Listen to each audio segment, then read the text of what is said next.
I'll start with Matt. All right, let's do it. All right, so tonight's games, we got Fairleigh Dickinson, right, against Texas Southern. So here's my thing with Fairleigh Dickinson, guys. Pretty upset that they're here. Merrimack obviously won their conference tournament.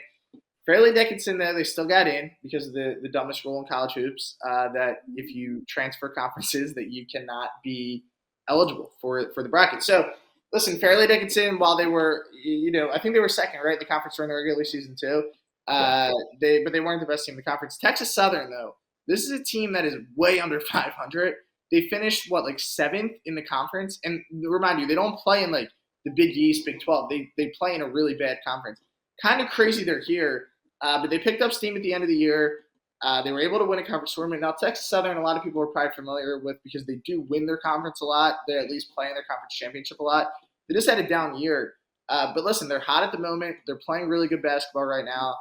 I wouldn't fade them right now. And I again, Fairleigh Dickinson, they didn't even win their conference. So why are they here? And I'll point out too, from a spread standpoint, even though Fairleigh Dickinson didn't win the conference and whatever, Texas Southern is still being overwhelmingly under 500. Kind of a poor season, but the line has continued to move their way. From a line standpoint, we'll get into this a little more later, but I think it's a Texas Southern play. All right, what about you, Ben? I love Texas Southern in this game too. For a lot of the same reasons. I know their schedule looks a lot worse because it is, but you got to remember they played one of the hardest non-conference schedules. They were just trying to get their paycheck or whatever. So they played the fourth hardest non-conference schedule. They had games against Houston, Kansas, Auburn, really tough non-conference schedule. They actually won one of those games, by the way. They beat Arizona State, who is a tournament team. So we know they at least have the chops to do it. And Johnny Jones has done an excellent job. This is actually people might forget, this is their third season in a row making the tournament. And the last 2 years, they were also in the play-in tournament or the play-in games, the first four, and they've won the last 2 years. So, I mean, they're hot right now. They have a coach who knows how to win in these first four games. They are coming into the season or this game with a little bit of momentum. I know they had a tumultuous year, but you got to look at, they had PJ Henry, one of their most used players. He was actually out for the first 5 conference games, and they went 0-5. Since then, they ended, I think, 10-6 in their last 16 games. So they were better in the second half of the season than the first half. So a little bit of momentum coming into this game, especially winning the SWAC tournament. So I like Texas Southern. All right. Well, I like when you guys both agree. What do you guys got for the Nevada-Arizona State game? All right, I think this is a line that it should be flipped. So I think Nevada should be favored in this game. So I'm going to take Nevada on the money line. I like them here at their current price. I think it's 120, 125 on the money line.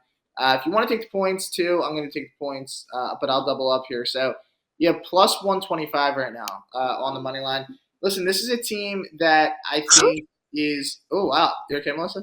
I just sneezed. I feel like that means Nevada's winning tonight on the money line. Yeah, I mean, that caught me off guard. All right, just want to make sure. All right, so Melissa's okay.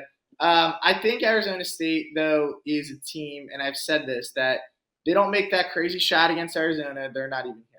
Now Nevada, I don't think they should necessarily be here either because they closed the season ice cold. They lost to San Jose State, who, while they're not a bad team, they're not a tournament team by any stretch of the imagination. And that was kind of a must-win game. So I thought that was a really bad loss at the end of the year. But Nevada overall, I think they're the more talented team. I like the way that they could shoot the three ball. Jared Lucas is a transfer over from Oregon State. They got Blackshear, could really fill it up. They have the best big in this game in Will Baker. I think they're going to be too much for Arizona State in this spot. I know the line has moved towards Arizona State. Despite that, it's kind of like that Pitt line. I mean, the same thing happened with the Pitt line. It opened up kind of as a 1 or 1.5 and went up 2.5, and Pitt won the game. So I'm not overly worried about that. I've liked Nevada since the beginning, and they should be playing this game, guys, with new life because, again, they probably shouldn't be here. So there should be that factor that, all right, that pressure's off. Maybe they were playing tight at the end of the year because they were thinking about, we have to win this game to get into the tournament. Now you're here anyway. Let's go out and play. Do want to point out, too, this is a big-time coaching battle. We got Bobby Hurley versus Steve Alford, two of the best college basketball players ever. So that'll be fun to watch them. A lot of championships between the two during their college days. But, yeah, this will be a good game for sure. I do think Nevada, though, gets it done on the money line. I think they match up well, and I'll take the dog on the spot. What about you, Ben? What are you looking at in this game? So I'm not probably going to bet this one. If anything, I actually kind of like the What? under. I do see it being a more defensive game. But I mean, funnily enough, two of the Arizona State players, Warren Washington and Desmond Cambridge, were actually from Nevada. Yep. That's kind of a funny piece. So they're going to be playing against their old team. But Revenge game. I will say Nevada, like 3 really bad losses to end the season. You can't be losing to Wyoming. I understand it was a road game, but at the end of the season, when you're trying to like, ramp up in March, yeah, that's a pretty bad loss to take. So I will say momentum wise, Arizona State has the edge. But I see this kind of like the Pittsburgh, Mississippi State game. Like I think it's just gonna be super close down to the wire. So if anything, I do like that you're getting 2.5 points with Nevada. Could honestly come down to the final possession, but I don't really like anything in this game. I just see this game super close. I think it's going to be like super back and forth, tons of lead changes. So if anything, plus 2.5, play that final possession, but nothing other than that.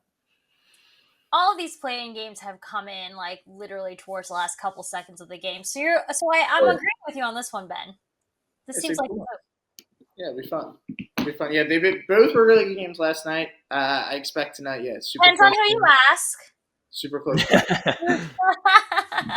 The first 4 always seem like just such good games. I don't know what it is. The first 4 is always good. So I mean, yeah, I mean technically they should be because it's like the most even games seeding wise since they're like the same seed. But it just seems like they're always final possession games or like last minute games at least, which is fun. That is exactly what happened yesterday too. So we'll see if that happens again tonight.